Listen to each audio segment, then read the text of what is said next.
What I love probably the most about competition is just the hype. At the end of the day, your competition is your time to shine. I think I was an adrenaline junkie. I still think somewhat I am. I will do whatever it takes to go after whatever goal I have right now.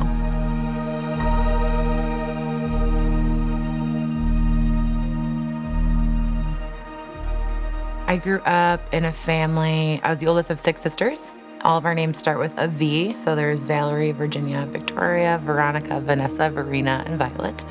2 parents, so 9 people in one house with 1 bathroom. I'm the person I am from how I grew up. So my mom's like, whatever makes you happy, go do it. I directly relate a lot of my accomplishments and things that I've done to my family. In high school, I was a 3-sport athlete, so basketball, volleyball, track. And then I went on to college and ended up playing volleyball at Adrian. In my last semester of school, me and 2 of my other teammates, we got letters in the mail that asked us if we wanted to go overseas and play in a tournament called the Scottish Open.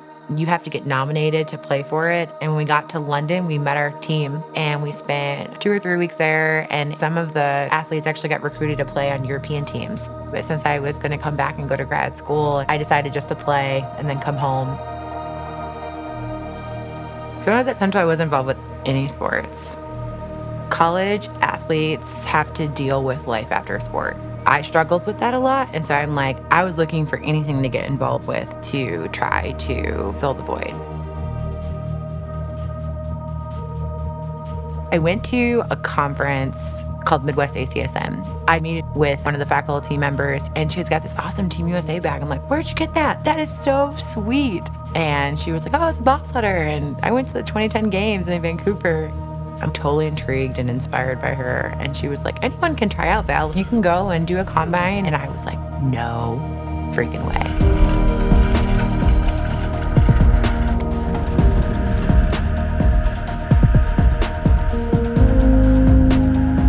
And that's how I got involved with bobsled.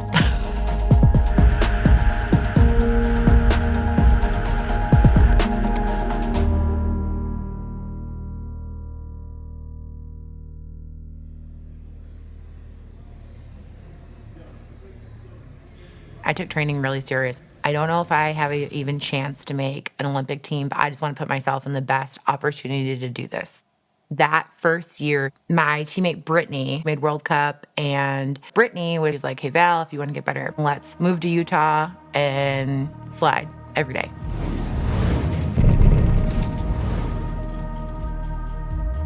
We were athletes all day, every day. We woke up and we would go to the gym and we would slide as much as we could to try to get better. We lived that life for a year, and I didn't make World Cup, but like I didn't care. I was bobsledding, and I had the opportunity to represent my country. I know that everyone's like, Val, you're an Olympian. Like, I'm not an Olympian. I just went after something and I tried to become one. I had to become one, but I got to race at a North America's Cup circuit wearing USA on my back. That was amazing. It was just such an influential part of my life, and it really made me humble as an athlete.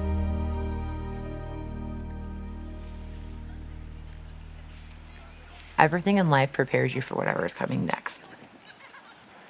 I had talked about doing a PhD prior, so I started applying to some programs, and I didn't get in. I got 2 or 3 no's. I was frustrated, and I still have my no letters. I'm like, these people said no to me, and I'm going to prove all of them wrong that I can do this. I knew that if I got in front of somebody, they would take me off of my experience, my bobsled background, my volleyball background. And so I decided to apply at Wayne State, met with a potential advisor, and Wayne State gave me the opportunity.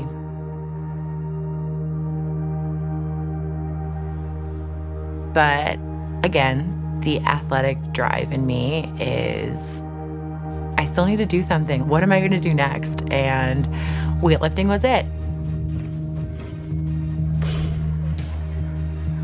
I found a CrossFit gym that had an Olympic lifting class. And so I went to this CrossFit gym and I met this guy named Matt Adamchuk. The Matt taught me the basics And Matt was like, hey, Val, I'm an Olympic weightlifting coach. So whenever you want to get involved, come let me know and I will coach you. I competed in just some local meets and then scored well enough to make it to a regional meet for Team USA weightlifting.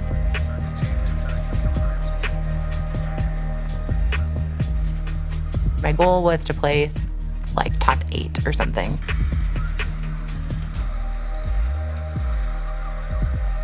And then I got called for a press out. There are certain things that you can and can't do. And one of those things is like pressing the bar over your head. And so you can't do that. It has to be like one clean motion.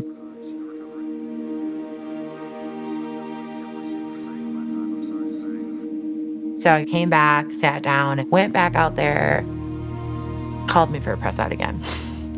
And so I was so mad. And so I walked back in the back and I'm like trying to take a deep breath. This is like on a big platform that I'm not used to in like a huge convention center. And then my bobsled teammates were watching and I don't know, I went back out there again, kept the same weight, and they called me for a press out again. I was a mess. I mentally was not putting in my full effort into training, and I mentally was not putting my full effort into my program. And me and my fiance sat down and he's like, what is the priority? Is it weightlifting or is it your PhD program?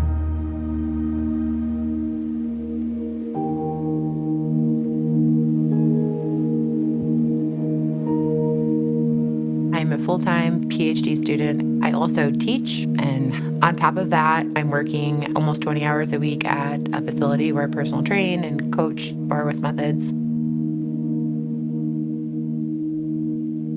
I think my purpose in life is to help inspire other people, male, female, athlete, non-athlete, to go after whatever's in front of them. That's what God created me to be, is like this person who pours into other people. And I love that. So when I'm not pouring into other people, I feel like I'm doing something wrong or I'm not happy. I'm not like satisfied with what's going on. So it really makes me feel that like I'm here for a purpose, and it's to help other people figure out what their goals are, whether it's academically or in the gym. All of my activities that I do are pretty high intense. So weightlifting, I'm moving a bar over my head. And I've worn sports bras before, and they do not hold you in place the way that a SHEFIT bra does. So when I put one on, I'm like, whoa, this is what a sports bra should feel like.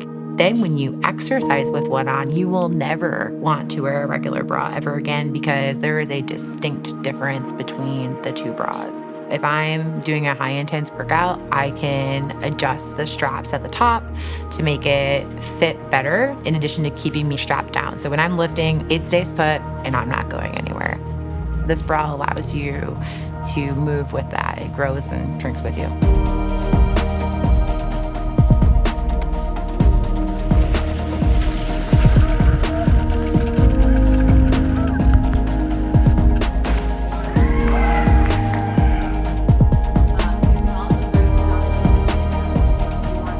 I don't like to lose, but your ability to adapt when you lose really shows who you are as a person.